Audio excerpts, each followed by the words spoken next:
What does it mean to draw near to God? Marami ang naglalaro sa kaisipan ng ninuman kung itong katanungan o this phrase or this uh, text na marinig nyo. What does it mean to draw near to God? Some would say, I will draw near to God because I am in trouble. I need guidance. I need advice. I will draw near to God because I need some money. Minsan ganyan tayo mga tao. Natural sa atin na we look up to God as a provider in everything that we need. He is the answer.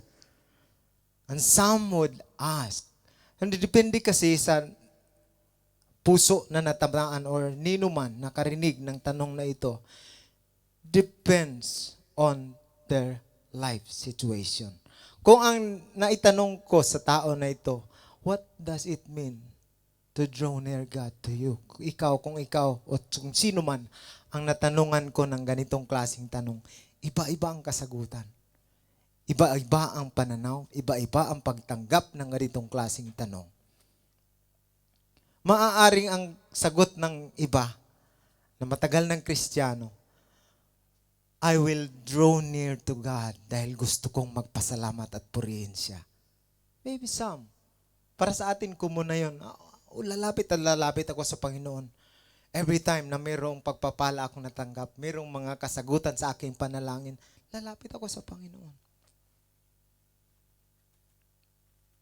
And I don't know about all of you, isa-isa. Ang tanging nakakaalam ng iyong mga sagot sa tanong na ito ay ang Panginoon lamang. And let me give the title of our conversation this morning. Draw near to God. Some would say that we draw near to God. I will draw near to God kasi gusto kong magkaroon ng malalim na relasyon sa Kanya. For I am being swayed by my situation, swayed by all the circumstances that I am going through. Ang nalalayo na ako, I will draw near to God.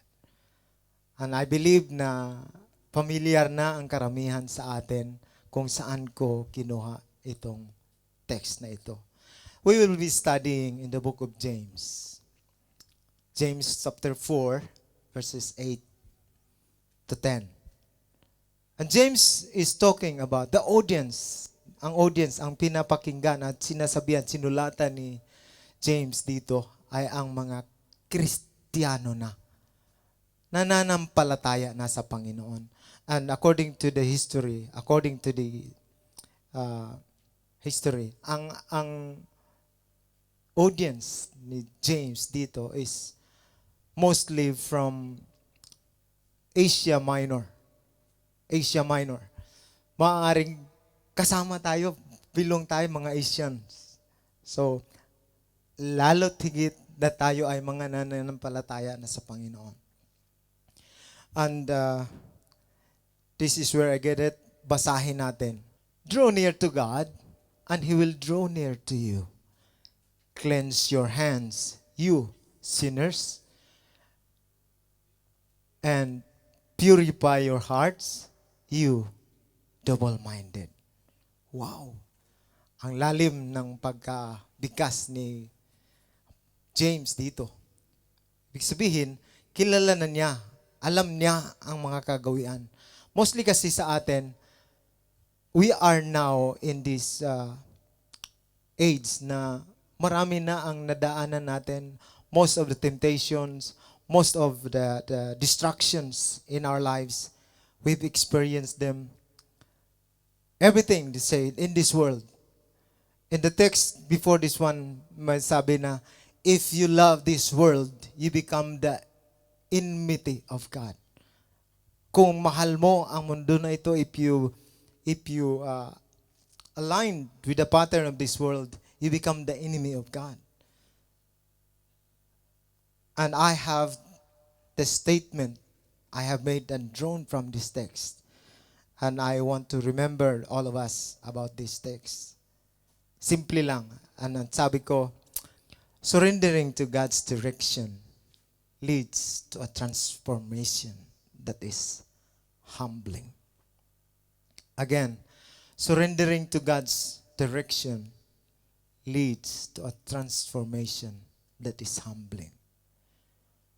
Ano ba ang direksyon ng Panginoon sa buhay natin? As we were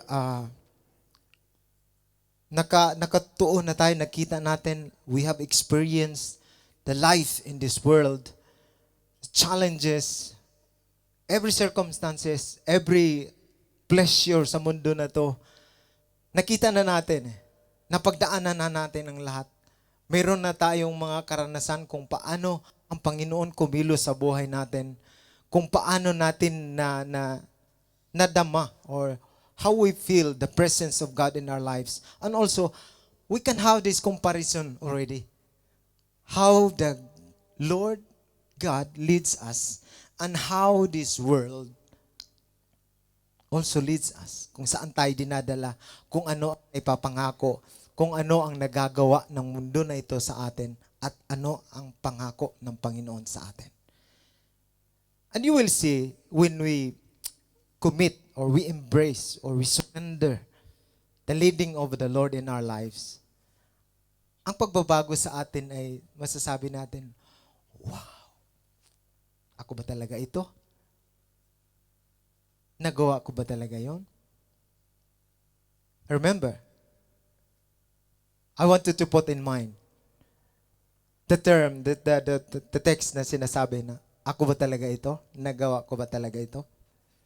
I want you to remember that because that would be another question for us in the days to come as we realize and we learn continually the Word of God.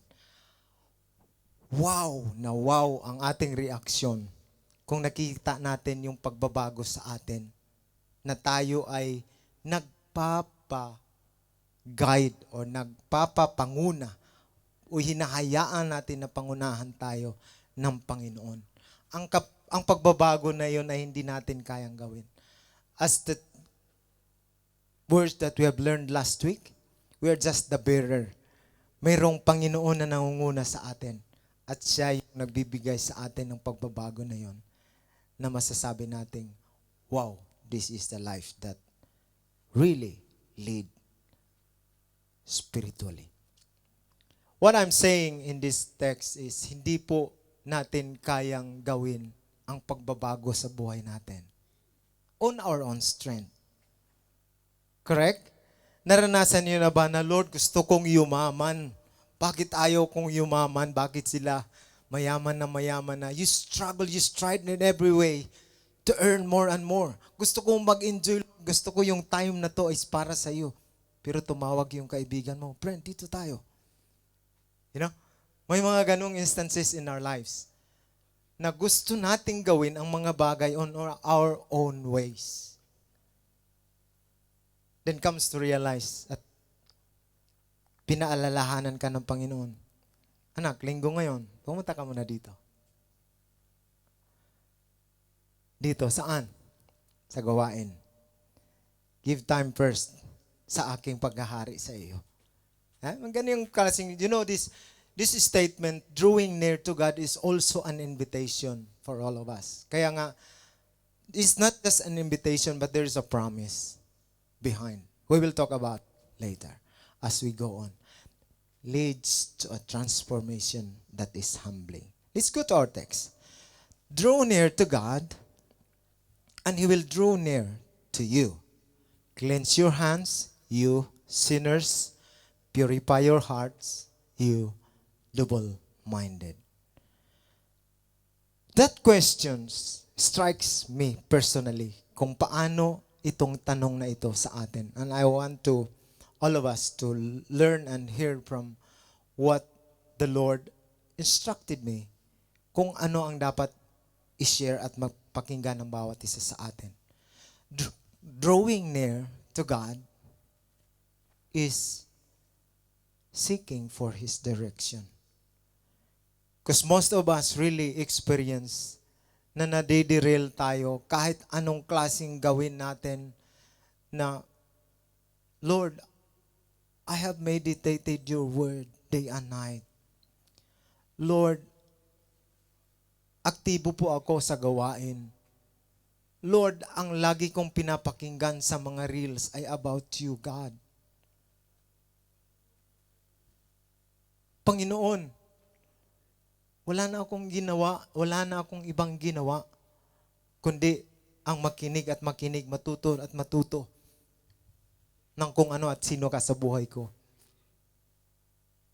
Dumating ba sa buhay natin yan? Minsan? Na bakit ganito pa rin ang buhay ko, Panginoon? Sa kabila ng naituon ko na wala na nga akong time para sa sarili ko, Father. Wala na akong time para sa buhay pamilya, buhay may asawa. And God taught us and impressed into my heart na pagka tayo lalapit sa Panginoon, if we commit our lives sa pangunguna ng Panginoon, maraming magagawa. Marami siyang magagawa sa buhay natin. If we let Him, if we let God lead us. Kasi this next text sabi, cleanse your hands. Hindi po ibig sabihin na anuman ang mga nangyayari or mga kasalanan natin or mga tentasyon na dumadaan sa buhay natin, hindi po yan aalisin ng Panginoon sa harapan natin. Pagkos, He is there to make you stronger. Para malabanan mo anuman yung mga klase ng kasalanan na dumadating sa buhay mo. Para malabanan mo na, I am not that anymore. Hindi ibig sabihin na cleansing your hands. Yes, in the eyes of God, you become righteous. Siya ang naglinis sa iyo through His blood. Nagawa na ng Panginoon.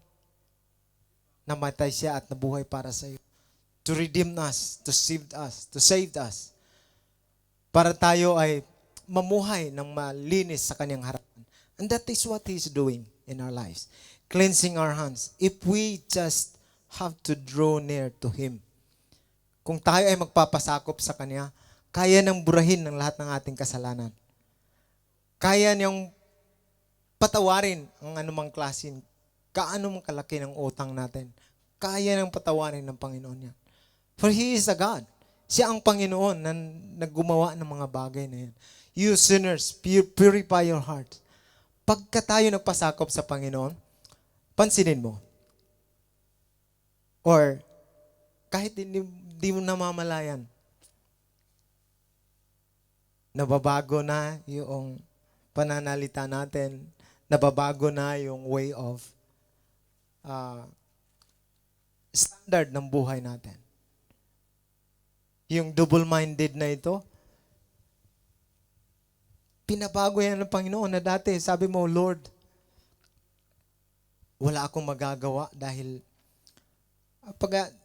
there are situations in our lives that we become double-minded. Nag-aalangan tayo, nagdadalawang isip tayo because we are in this world na hihilain ka ng nakasanayan mong gawain.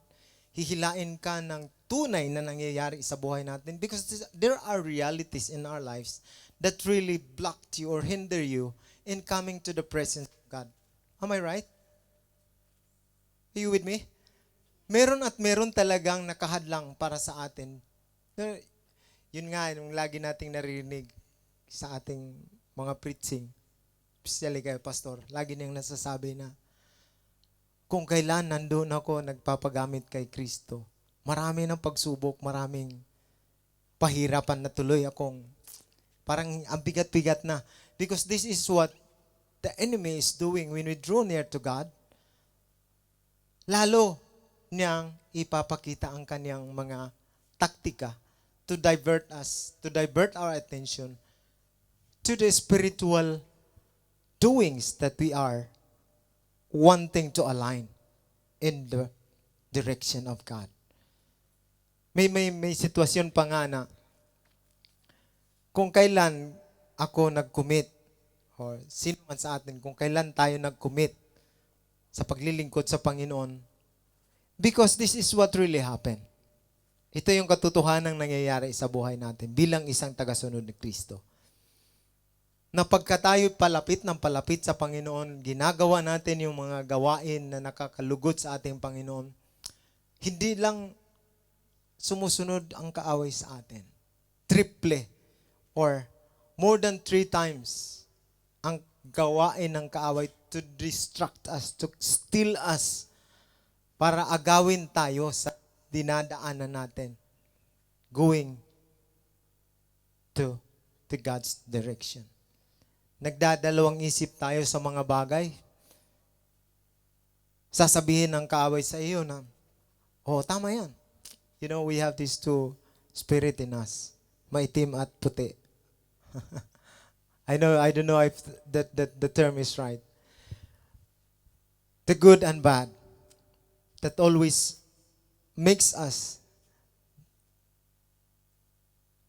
divided in every situation of our lives. The next text, sabi, be rich and mourn and weep. Let your laughter be turned to mourning and your joy to gloom. What does it say to us? Na imbis na lalapit ako sa Panginoon, magdadalahati ba ako? Magpapakahirap ba ako imbis na lalapit ako sa Panginoon?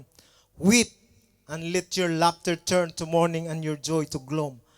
What does it say to us? Ano ang ibig sabihin ni James dito sa atin?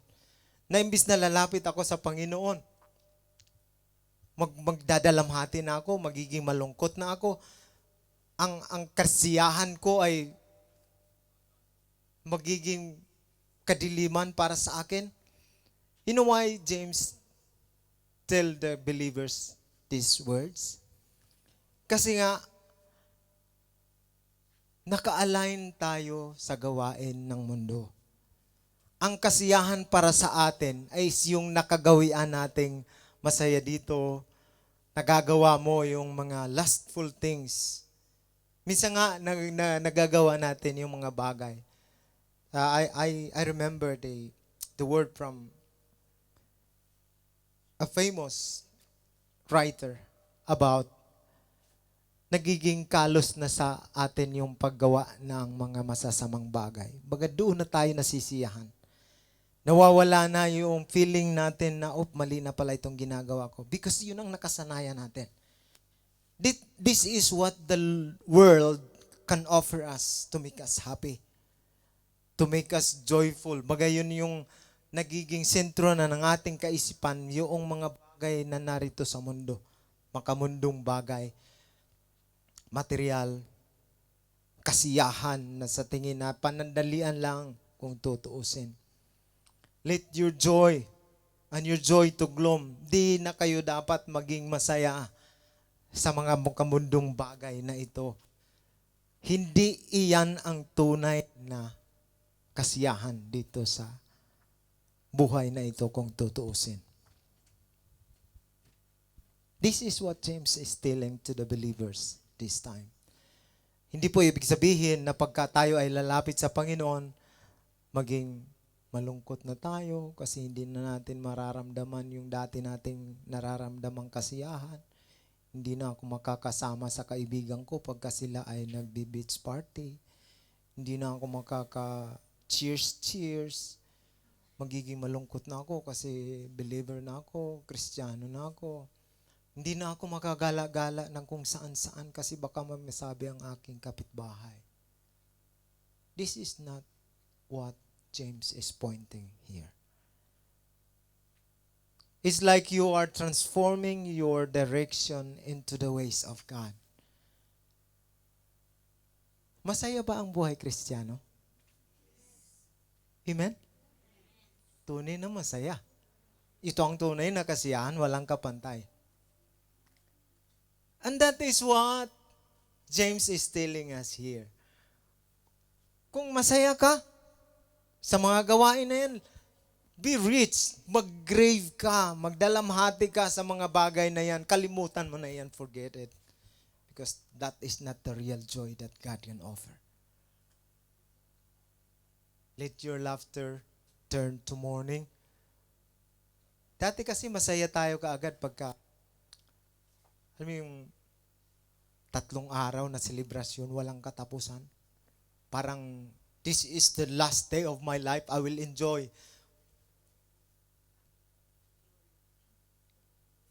You live once. Parang you enjoy the rest of your life, wasting your time para sa fleshly uh, satisfaction. Baga, nai-enjoy mo yung kasiyahan sa buhay na to dahil nakocontain mo yung hangad ng puso mo.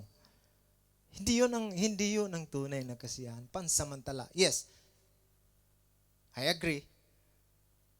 You only live once. Dito tayo sa mundo na to. But we have to be reminded that this life, itong buhay na ito, ang isa sa pinangako natin sa ating, as we come into serving God, ang ating pong pinakahangad is to give Him glory. Di tayo naghahangad na, Panginoon, maging mabuti ako para makita mo ang sarili ko na talagang naghahangad ako para madakila ka, O Diyos. It is not about what the flesh can offer. It is about our spiritual being that we have to be mourn and weep. We cried. Panginoon, ang saya-saya sana talaga noong buhay na wala pa ako sa iyo. Biruin mo, hindi ko nararamdaman na yung pagkakasala ko ay napakadaling gawin lang yun. Simple lang, sus, kadali lang. Kadali ra mangilad. Kadali ra gid mangilad. Ang napakadaling manloko ng tao. Sa isang ganun ko lang, I can do it. I can let them believe who I am. But when you come to God, dahil mahal mo ang iyong kapwa, hindi mo na kayang lukuhin. Hindi mo na magagawa. This is what James is pointing to us. This is the promise of God. Humble yourself before the Lord, and He will exalt you. And as we come to the Lord, hindi naman kaagad-agad nababago tayo, nagpapakumbaba tayo. Sabi nga nung salita na, you cannot microwave the victory, sabi. Hindi mo minamadali ang katagumpayan. Hindi mo minamadali ang katagumpayan. You cannot microwave the victory. Minsan, hindi mo talaga namamadali ang isang sitwasyon. Para bang you are trying to win someone. Especially, this is the love month. Ako noon, let me tell you the story about my love life. Sis, love life naman, love month naman tayo.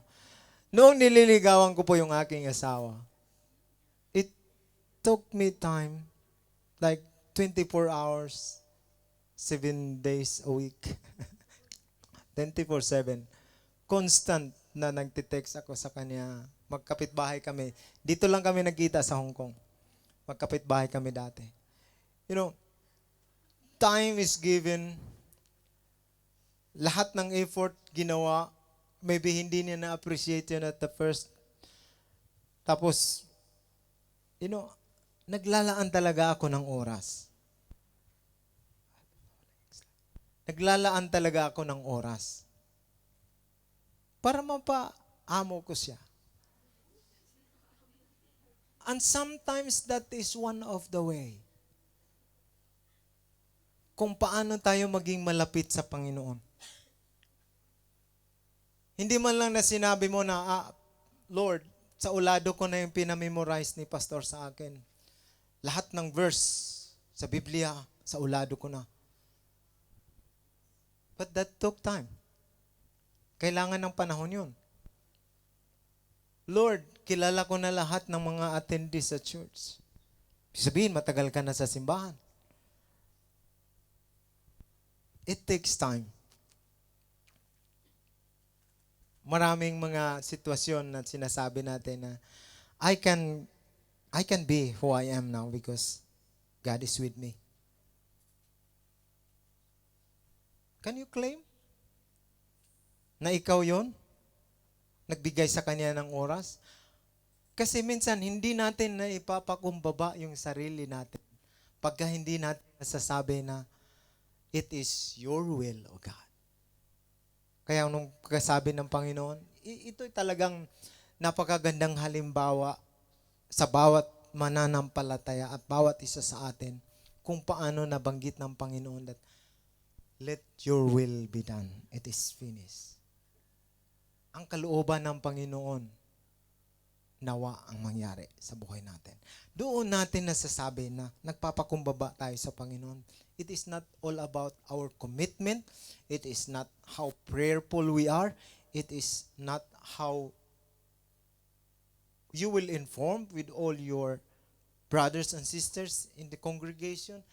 Hindi sa kung gaano ka kagaling sa loob ng simbahan. Hindi sa kung gaano ka kadunong. Maybe one of those are factors. But it is the will of God that leads you to become transformed. Kaya nga sabi ko, humbling nung transformation na ginagawa ng Panginoon if we let Him do the best for us. You know what? Kung nagpapasakop tayo sa Panginoon, kaya nang gawin. For He is the God of everything. He is the God of impossible. May mga bagay na imposible sa atin, pwedeng gawin ng Panginoon. He will exalt you. Kaano man ang kasalanan na meron ka. Minsan, some of the reasons that we cannot come boldly to the presence of God because we have this. Minsan, ang sagot doon sa tanong na yon, that question that I have asked, let me put it in between. That question that I have asked is, what does it mean to draw near to God? Some of the answers is, it is a threat. Ito'y pagbabanta. Baka pag ako'y lumapit sa iyo, Panginoon, mabubunyag ang lahat ng aking mga gawain.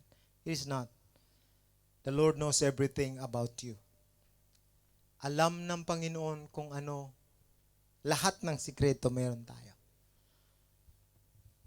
Kahit ganon ang katayuan mo sa buhay, kapatid, if God allows it, He will do it.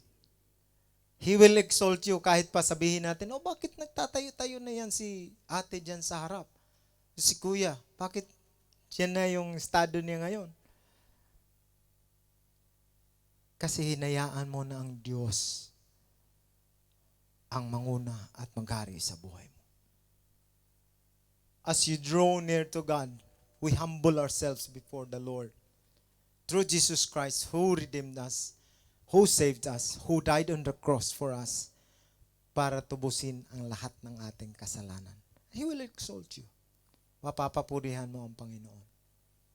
Now, sabi doon sa Hebrews 16, Hebrews 4:16. Let us then approach God's throne of grace with confidence so that we may receive mercy and find grace to help us in time of need. We have to have this confession as we come near to God. Sinasabi natin na, Panginoon, dahil sa iyong biyaya, dahil sa iyong habag, Panginoon, pangunahan niyo ang buhay ko. You know, ganun ang paglapit natin sa Panginoon. Kinukumpisal natin na, para bang, Panginoon, meron kang magagawa sa buhay ko na ito, Panginoon. Confidently saying that, God, I am your son. I am your creation. Ako, Panginoon, ay lumalapit sa iyo. To the God's throne of grace with confidence. Pagkumpiyansa nating sasabihin, kasi He is a God. Kaya nang gawin sa buhay natin yung mga bagay na sa tingin natin ay tinago natin ng mga maraming taon. But confess it to the Lord, let us approach God with confidence. Na Panginoon, I am nothing. I am nothing. I can do nothing without you, Father God. Pangunahan niyo ako. Sakupin niyo, Panginoon, ang buong buhay ko na to. And God will rescue us. Pakikinggan tayo ng Panginoon. If we seek Him earnestly and sincerely, He is there. And after that, meron tayong gagawin. Whoever leads the upright along an evil path will fall into their own trap, but the blameless will receive the good inheritance. What's saying about Proverbs here?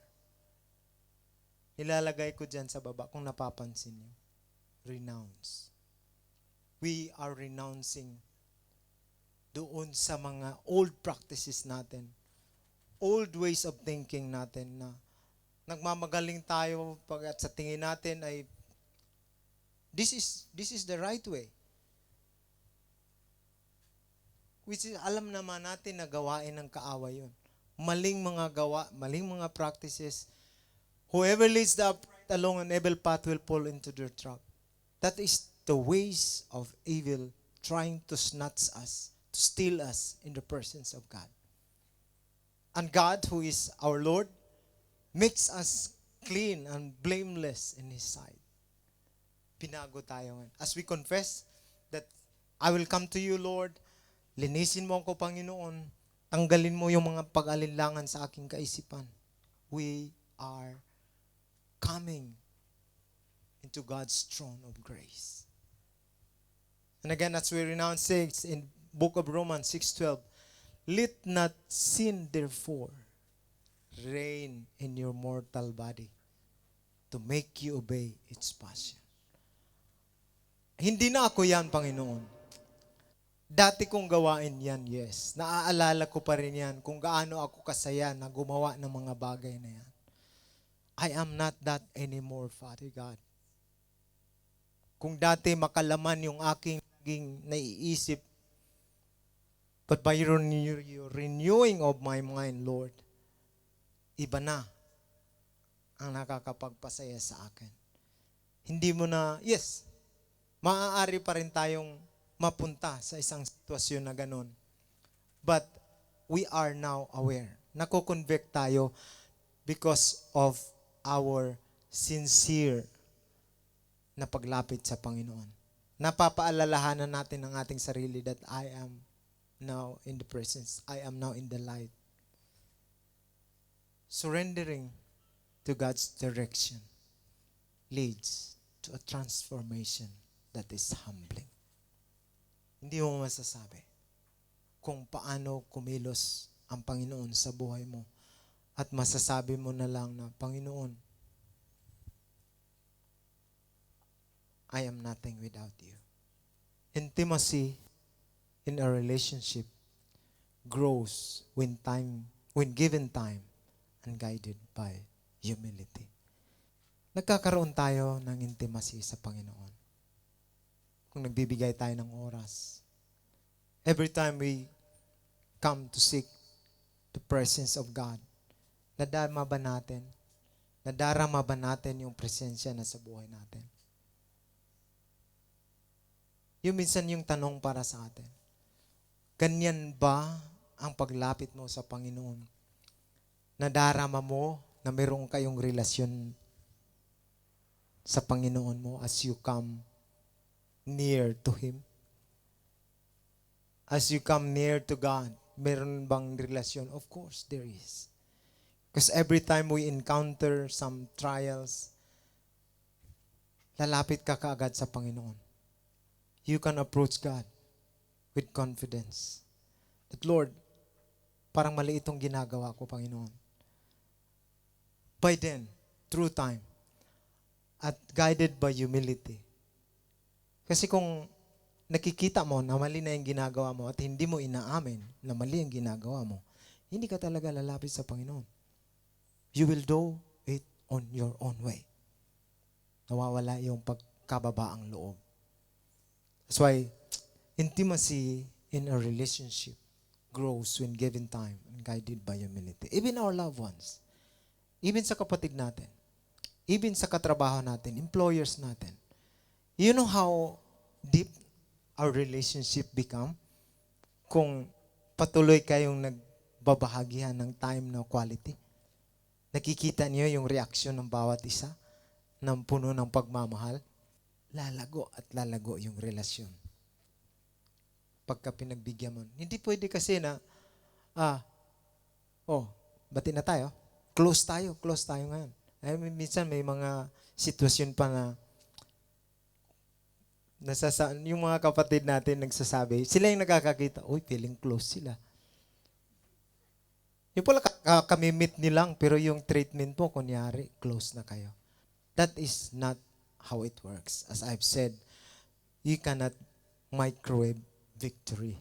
Hindi natin namamadali yung intimacy ng bawat isa sa atin, lalo na sa Panginoon. Kung patuloy at paulit-ulit mong ginagawa yung alam mong mali, you cannot build that relationship intimately. Kung nawawala yung time at yung kababaang loob.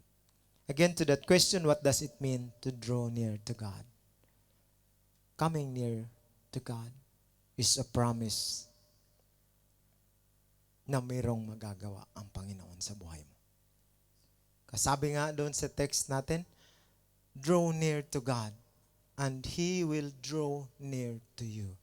Hindi man niya sinabi na draw near to God and He might draw near to you. Walang kondisyon. Right away. As we humble ourselves into the presence of God, He will draw near to you. Tutugunin at sasagutin ka ng Panginoon if you seek Him earnestly, genuinely, from your heart. He will draw near to you. This is the application na gusto kong gawin natin lahat. Spend time with the Lord. Seek Him face to face. Every time we come near to God, hindi lang na nagpupunta tayo sa mga gawain na kagaya nito, hindi tayo gumagawa ng mga gawaing spiritual. Kasi minsan nagagawa lang natin yun for some friends, for nagkataon lang na narito sila, nagtutur sila, kaya nakita natin sila. Nagkataon lang, if you seek God face to face and sincerely, makikita mo yung pagkilos ng Panginoon sa amin, sa buhay natin. Nawa, Panginoon, madama namin ang iyong presensya sa buhay namin na ito as we come near to you. Thank you, dear Lord, for leading us into a transformed life that is humbling. Maraming salamat po, Diyos. God bless everyone.